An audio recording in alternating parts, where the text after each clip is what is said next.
مہاجروں کا صوبہ علاقہ علیحدہ، یہ سارے علاقے علیحدہ کیے جائیں گے۔ یہ ان کے بیان انتہائی خطرناک ہیں، اور میں یہ سمجھتا ہوں کہ اس کے لیے ہمارے ناعاقبت اندیش حکمرانوں نے بھی اس کے لیے راہ ہموار کی ہے، اللہ نہ کرے اپنی طرف سے انہوں نے راہ ہموار کر دی ہے۔ اس کے لیے ہمارے ہاں جو حکمران بنتے ہیں وہ امریکی اجازت کے بغیر نہیں بنتے۔ جنرل حمید گل کا ایک بیان ہے، فیس بک پر چل رہا ہے، انہوں نے اپنے انٹرویو میں کہا ہے کہ یہاں وزیر اعظم اور آرمی چیف جو بنتا ہے امریکہ کی اجازت کے بغیر نہیں بنتا، وہی بنتا ہے جس کو امریکہ کا اشارہ ہوتا ہے۔ تو جنرل پرویز مشرف سے لے کر اب تک جتنے حکمراں آئے انہوں نے جو سازشیں کی ہیں اور حالات بنائے ہیں وہ اس کی طرف اشارہ کر رہے ہیں کہ پاکستان کو اللہ نہ کرے کئی ٹکڑوں میں تقسیم کرنا ہے۔ یہ مودی ویسے نہیں کہہ رہا، وہاں کے افسر ویسے نہیں کہہ رہے، یہ ساری پلاننگ باہر ہو چکی ہے۔ چونکہ پاکستان کے اندر جنرل پرویز مشرف نے اندر چھوٹی چھوٹی باتوں پر یہاں پر آپریشن شروع کیے۔ لال مسجد کا آپریشن کوئی بڑی وجہ نہیں تھی ظاہری اعتبار سے، یہ بات اگر ہندوستان میں ہوتی تو شاید ہندوستان آپریشن نہ کرتا، لیکن چھوٹے چھوٹے مسائل پر غیروں کے بارے میں تو کہتے ہیں کہ جی وزیر خارجہ کہتے ہیں کہ جی اگر ہم جنگ کرتے ہیں تو جنگ خودکشی کے مترادف ہوگا، لیکن یہی سوچ اپنے ہاں کیوں نہیں پیدا کی گئی؟ یہاں پاکستان کے اندر تو آپریشنوں پر آپریشن۔ آج تک ہمارے جٹ طیاروں نے کبھی جا کر باؤنڈری لائن پر ہندوؤں کے جو فوجی ہیں ان پر کبھی بمباری کی ہے؟ 15-16 سال میں کبھی نہیں کی۔ لیکن یہی جٹ طیارے ہمارے وہ ناعاقبت اندیش حکمراں جو امریکی اشاروں پر کام کر رہے ہیں اور کرتے رہے اور کر رہے ہیں، انہوں نے وانہ وزیرستان سے لے کر سوات سے لے کر دیر سے لے کر تمام علاقوں میں بمباریاں کی اور بڑا اسلحہ استعمال کیا، اور پھر لال مسجد میں جو اسلحہ استعمال کیا خود ایک فوجی افسر نے اقرار کیا کہ وہاں وہ استعمال کیے گئے جو اسلحہ استعمال کرنے کی اجازت نہیں تھی، جس کی وجہ سے پنکھے پگھل گئے اور مختلف چیزیں پگھل گئیں۔ یعنی یہ غیروں کے لیے تو استعمال نہیں ہوتے، اپنوں کے لیے۔ تو آہستہ آہستہ پاکستان میں ایسی فضا بنا دی گئی کہ پختونستان کے پختون جو ہے جو بیلٹ ہے وہ لوگ ناراض ہیں، بلوچ ناراض ہیں، گلگت والے ناراض ہیں، مہاجر ناراض ہیں۔ پھر دینی حلقے جو مجاہدین تھے ان کو پکڑ پکڑ کے عقوبت خانوں میں اور زندانوں میں ایسا ظلم و ستم کیا گیا جو شاید کفار بھی نہیں کرتے۔ اب وہ بھی ذہنی طور پر فکری طور پر کہتے ہیں ٹھیک ہے پھر آپ جانے، آپ کا کام جانا۔ اور آج بھی ہزاروں کی تعداد میں جیش محمد کے اور دیگر جماعتوں کے اور ویسے بھی علماء اور نیک لوگوں کی ایک بڑی تعداد عقوبت خانوں میں پڑی ہوئی ہے۔ تو یہ فضا غیر ملکی آقاؤں کے کہنے پر یہاں بنائی گئی، اور یہی زبان آج مودی بول رہا ہے اور وہاں کے فوجی افسران کہہ رہے ہیں جیسے ہم نے بنگلہ دیش کو پاکستان سے توڑ کے علیحدہ کیا، باقی حصوں کو بھی علیحدہ کریں گے۔ اس سے میری بات التجا اور التماس ہے حکمرانوں سے، اگرچہ مجھے اندازہ ہے کہ وہ نہیں سنیں گے چونکہ ان کی سوچ اور فکر غیروں کی ہے، لیکن ہماری تو کوشش ہے کہ عرض تو کرنا ہے، ہم تو کہتے رہیں گے۔ اور وہ یہ ہے کہ اب پاکستان کو کون سی چیز بچا سکتی ہے؟ اللہ نہ کرے حالات جو بگڑ چکے ہیں، بلوچ ناراض، سندھی ناراض اور آزاد کشمیر والے بھی ناراض، اور وہ بھی آزادی کے نعرے لگا رہے ہیں، پٹھان ناراض، علماء ناراض، دینی حلقے ناراض، سیاسی جماعتیں ناراض۔ اس کا واحد حل یہ ہے کہ اب وقت آ گیا ہے کہ پاکستان میں قرآن و سنت کا عادلانہ نظام نافذ کیا جائے، عادلانہ نظام نافذ کیا جائے۔ یہ انگریز کا نظام اور قانون اس ملک کو ایک نہیں رکھ سکتا۔ اس جمہوری نظام کی نحوست کی وجہ سے بنگلہ دیش ہم سے علیحدہ ہو گیا، مشرقی پاکستان ٹوٹ کر بنگلہ دیش بن گیا، اور اس جمہوری اور طاغوتی نظام کی نحوست ہے کہ پاکستان کے باقی حصوں میں بھی علیحدگی کی تحریکیں اٹھ کھڑی ہوئی ہیں۔ بلوچ ناراض ہے، پختون ناراض ہے، دینی حلقے ناراض ہیں، مسلم لیگ ناراض ہو گئی ہے، پیپل پارٹی ناراض ہو گئی ہے، اور بہت سارے حلقے، دینی حلقے ناراض ہو چکے ہیں۔ اب ہم جڑ کیسے سکتے ہیں، ایک کیسے ہو سکتے ہیں؟ اس کا واحد طریقہ یہ ہے کہ اللہ کی زمین پر اللہ کا نظام نافذ کر کے بلوچوں سے معافی مانگی جائیں، پختونوں سے معافی مانگی جائیں، اور عقوبت خانے میں جتنے بھی لوگ ہیں اور جیلوں میں جتنے بھی لوگ اہل دین ہیں وہ ہیرے ہیں۔ یہی لوگ تو کشمیر فتح کر سکتے ہیں۔ آپ نے ان کو اندر بند کیا ہوا ہے۔ اڈیالہ جیل سے لے کے پورے ملک کی جیلیں اور فوج کی جیلوں میں جو عقوبت خانوں میں جو مجاہدین اسلام بڑے بڑے مجاہد ہیں، جو ایک ایک مجاہد لاکھوں پر بھاری ہے، وہ عقوبت خانوں میں، ان کو رہا کیجئے اور ان کو اپنے ساتھ شامل کیجئے، قرآن و سنت کو نافذ کیجئے، تو انشاءاللہ کشمیر کو فتح کرنا کوئی دیری نہیں ہے انشاءاللہ۔ ان کے ایک رہنما نے کہا ہے کہ سن 2021 میں ہندوستان میں مسلمان نہیں ہوں گے، لیکن میرا ایمان ہے اور میرا وجدان یہ کہتا ہے کہ انشاءاللہ وقت آ رہا ہے پاکستان کے اندر بھی اگر ہمارے حکمران نہیں مانیں گے تو مجبور ہو جائیں گے، حالات اتنے بگڑ جائیں گے۔ یہ معاشی حالات کیوں بگڑ گئے؟ معاشی حالات کیوں بگڑے ہیں؟ ہم دن بدن مقروض کیوں ہوتے جا رہے ہیں؟ اللہ کی ناراضگی ہے۔ اللہ تبارک و تعالی جب ناراض ہوتے ہیں تو ایسے حکمراں مسلط کرتے ہیں، اعمالکم امالکم، کہ جیسے تمہارے اعمال ہوں گے ویسے امال بڑے آئیں گے۔ اللہ نے لوٹ مار کرنے والے حکمراں مقرر کر دیے ہیں، لوٹ مار کر رہے ہیں۔ ابھی ایک کامران خان صاحب کا بیان سنا، انہوں نے تفصیل کے ساتھ بتایا کہ 100 سے زیادہ اکاؤنٹ بنائے ہوئے تھے شہباز شریف وغیرہ نے، اور یہ سب نے بنائے ہوئے، یہ نہیں ان کا معاملہ ہے، زرداری، شہباز شریف، طارق، سب کے ہیں۔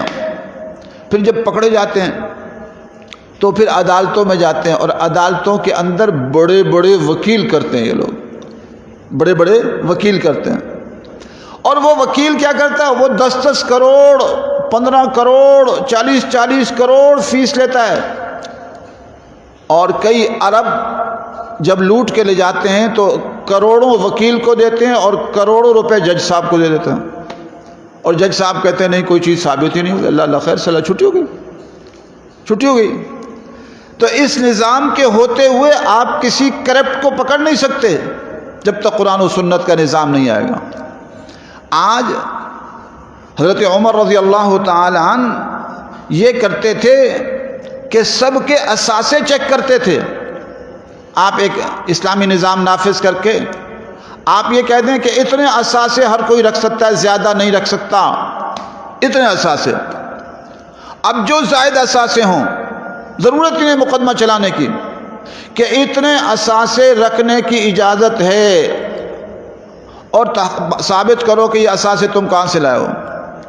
ہر انسان اتنا مکان رکھ سکتا ہے، چلو اس کی کوئی حد ہونی چاہیے نا، 4 کمرے، 5 کمرے، 6 کمرے، 7 کمرے، 10 کمرے، کوئی حد تو ہونی چاہیے۔ یہاں تو ان کے مکانات دیکھو، وزیر اعظم عمران خان صاحب کا بنی گالہ دیکھو، اور جرنیلوں کے مکان دیکھو، فوجی افسروں کے مکان دیکھو، اور اس کے علاوہ نواز شریف، شہباز شریف، زرداری، ایک ایک سردار لٹیرا ہے۔ پاکستان جو ہے لوٹ مار کا ملک بنا دیا گیا۔ ہمارے علاقے میں، بلوچوں میں، سندھیوں میں، پٹھانوں میں ایسے ایسے سردار ہیں، سینکڑوں 600 ایکڑ زمین غریبوں کی قبضہ کرتے جا رہے ہیں۔ پولیس بھی انہی کے ساتھ ہے، پولیس بھی انہی کی سنتی ہے، کیونکہ اگر عدالت میں غریب چلا جائے تو غریب بیچارہ وکیل کرے گا تو کتنا کرے گا؟ کوئی 10-15 ہزار، 20 ہزار، 25 ہزار والا وکیل کرے گا، اور جو سردار اور نواب اور ایسے لٹیرے ہیں یہ 5-5 کروڑ 10-10 کروڑ کا وکیل کر لیتے ہیں اور پھر جج صاحب کو بھی 8-10 کروڑ پکڑا دیتے ہیں، انہی کے حق میں فیصلہ ہوتا ہے۔ تو موجودہ نظام کرپٹ نظام ہے۔ یہ نظام پاکستان کو اب یکجا نہیں رکھ سکتا، اللہ نہ کرے حالات بگڑتے جو نظر آ رہے ہیں۔ پاکستان اگر اب بچ سکتا ہے، علماء کرام سے بھی گزارش ہے کہ علماء کرام بھی اس بارے میں جو ہے آواز اٹھائیں، صرف اور صرف قرآن و سنت کے نفاذ سے بچ سکتا ہے، ورنہ کوئی طریقہ نہیں ہے۔ ہمارے امریکی اشاروں پر حکمرانوں نے وہ آگ لگائی ہے پاکستان میں کہ جو آپ سوچ ہی نہیں سکتے ہو۔ آپ دیکھیں نا، پرانے دور میں اگر کوئی فوجی لڑتے ہوئے جو شہید ہوتا تھا اس کا جنازہ دیکھنے والا ہوتا تھا، پورا علاقہ امڑ آتا تھا۔ اب اگر کوئی فوجی مارا جاتا ہے تو کہتے ہیں جی جنازہ ان کے لیے آؤ، تو 100-150 افراد نظر آتے ہیں، ورنہ شہید کا جنازہ اللہ اکبر بتاتا ہے شہید کا یہ جنازہ ہے۔ تو اس لیے جو فضا بنائی ہے ہمارے ناقبت اندیش حکمرانوں نے، لٹیروں نے، لوٹ بار کرنے والوں نے، چونکہ یہ سارے کے سارے ان کے اثاثے باہر ہیں۔ پرویز مشرف صاحب نے کیا کیا؟ یہاں حکومت کی، اب جا کے باہر آرام سے بیٹھے ہوئے، بڑے اثاثے بنائے ہوئے، مزے کی زندگی بسر کر رہے ہیں، اگرچہ اللہ کی پکڑائی ہوئی ہے۔ یہی سب کا حال ہے۔ چیف جسٹس فارغ ہوتا ہے تو باہر، وزیر اعظم نواز شریف صاحب فارغ ہوتے ہیں باہر، زرداری صاحب صدارت سے باہر ہوتے ہیں باہر، اور حکمراں وزیر اعظم، صدر اور بڑے بڑے افسران فارغ ہوتے ہیں، جرنیل فارغ ہوتے ہیں باہر۔ یہ پاکستان میں کیوں نہیں رہتے؟ یہ سارے کے سارے لوٹ مار کرنے والا نظام ہے۔ تو اب پاکستان کو اگر بچانا ہے تو پاکستان انتہائی خطرناک صورتحال سے دوچار ہے۔ اور پھر دوسری طرف کشمیر کا مسئلہ بنا ہوا ہے۔ کشمیر کو فتح یہ لوگ نہیں کر سکتے، یہ قیامت تک فتح نہیں کر سکتے، 70 سال میں نہیں کر سکے۔ کشمیر فتح کریں گے انشاءاللہ مجاہدین اسلام کریں گے، لیکن اس کے لیے ضروری ہے اس بات کی کہ پہلے ہم علماء اور تمام دینی حلقے مل کر اس ملک میں اسلامی نظام کے لیے کھڑے ہوں اور اس طاغوتی نظام کے خلاف آواز تو اٹھائیں۔ اس طاغوتی نظام کے خلاف آواز دارالعلوم کراچی سے اٹھنی چاہیے، بنوری ٹاؤن سے اٹھنی چاہیے، جامعہ اشرفیہ سے اٹھنی چاہیے، جامعہ فاروقیہ سے اٹھنی چاہیے، جامعہ فریدیہ سے اٹھنی چاہیے اور تمام جگہوں سے اٹھنی چاہیے۔ آج تو علماء بیچاروں کا حال ایسا کر دیا ہے، میں نے لال مسجد میں پوچھا کہ جی عید جو پڑھائی گئی انہوں نے بیان میں کشمیر کا ذکر کیا؟ کہنے لگے نہیں، دعا کر دی۔ یعنی حکومت نے ایسا ماحول بنا دیا ہے کہ علماء بیچارے اپنے بیان میں کشمیر کا ذکر نہیں کر سکتے۔ اس کے لیے زیادہ ذمہ داری اکابر کی ہے، بزرگوں کی ہے، بڑی دینی جماعتوں کی ہے۔ نوجوان تو بیچارے نوجوان ہیں، ان کو اٹھا کر لے جاتے ہیں آرام سے، لیکن اگر بنوری ٹاؤن کے بزرگ اور دارالعلوم کراچی کے بزرگ اور جامعۃ الرشید کے بزرگان دین، جامعہ فاروقیہ اور تمام مدارس دینیہ کے بزرگ اور دینی جماعتوں کے بزرگان دین اگر آواز اٹھائیں گے، ان کو اٹھانا آسان نہیں ہے۔ اسی قیامت کے جو ان سب کی مسئولیت ہے کہ آج 70 سال میں ملک میں اسلامی نظام نہیں آیا، ملک میں اسلامی نظام نہیں آیا، اور یہی حال پاکستان کا ہے، بنگلہ دیش کا بھی یہی ہے، ہندوستان کا بھی یہی ہے۔ وہاں بھی طاغوتی نظام ہے، امیر امیر تر ہے اور غریب غریب تر ہے۔ اس لیے مودی صاحب نے جو بیان دیا ہے، ہم کسی کو گالی دینے کے قائل نہیں ہیں، اور جو لوگ کمنٹس میں گالی دیتے چاہے کافر کیوں نہ ہو، میرے آقا جناب نبی اکرم صلی اللہ علیہ وسلم نے ابو جہل کو گالیاں نہیں دی، کفار کو گالیاں نہیں دی، اختلاف رائے ضرور ہے ان کے طریقے سے، لیکن گالی دینے کا طریقہ اسلام ہمیں نہیں سکھاتا۔ اسلام ہمیں جہاد سکھاتا ہے، لیکن گالی، کتا، کمینہ، یہ وہ کہنا یہ قرآن و سنت کی روشنی میں غلط ہے۔ اسلام ہمیں اس کی اجازت نہیں دیتا، مہذب گفتگو کہتا ہے، کافروں سے بھی گفتگو کی جائے گی، مہذب گفتگو کی جائے گی۔ تو اس لیے میں نے مودی صاحب کہہ دیا، کوئی اس پر کہیں اشکال کریں کہ جی صاحب کیوں کہہ دیا، ٹھیک ہے، ایک وزیر اعظم ہے اپنے ملک کا، تو بہرحال اس نے خطرناک بیان دیا ہے، اور میں مودی سے بھی کہتا ہوں اور ان کے جرنیلوں سے بھی کہتا ہوں، انشاءاللہ پاکستان کے یقیناً حالات خراب ہو گئے ہیں، لیکن میرا ایمان ہے کہ پاکستان میں شہدائے لال مسجد اور شہدائے جو پاکستان جنہوں نے اسلامی نظام کے لیے قربانیاں دی قبائل میں اور پورے ملک میں، ان کی قربانیوں کی برکت سے اس ملک میں اسلامی نظام عنقریب آئے گا، اور پھر جب آ گیا تو انشاءاللہ ہندوستان کی فتح دور نہیں، ہم پورے ہندوستان کو فتح ہوتا دیکھ رہے ہیں، اور پوری دنیا پر اسلام کے جھنڈے لہراتے ہوئے مجاہدین پوری دنیا پر اسلام کے جھنڈے لہرا دیں گے۔ آپ صلی اللہ علیہ وسلم نے فرمایا تھا عنقریب آخری زمانے میں وہ وقت آئے گا جب ہر کچے اور پکے گھر سے لا الہ الا اللہ محمد الرسول اللہ کی آواز آئے گی۔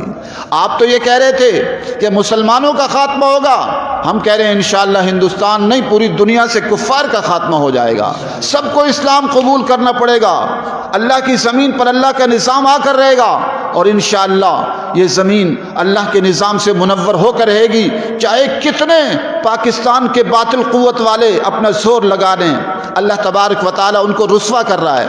آج میں دیکھتا ہوں کہ جو ہے کہا جاتا ہے کسی فوج کی کوئی بات آ جاتی ہے، کوئی کمنٹس کرے، اس میں کوئی کمنٹس ہی کوئی نہیں کرتا ہے، اس لیے کہ ان کے لیے لوگوں کے جذبات نہیں رہے۔ تو اس لیے گزارش ہے، التماس و التجا ہے کہ حالات انتہائی خطرناک ہو چکے ہیں، ہمیں قرآن و سنہ کو نافذ کرنا ہوگا، اور قرآن و سنہ کو نافذ کرنے کے بعد انشاءاللہ کشمیر بھی فتح ہوگا۔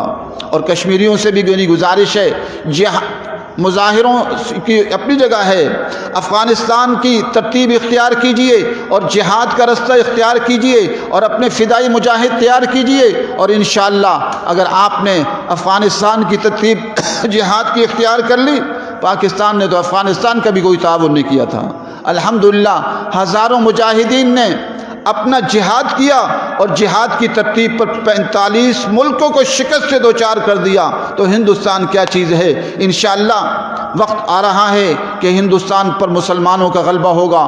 اللہ نے کشمیریوں کا انتخاب کیا ہے اس قربانی کے لیے۔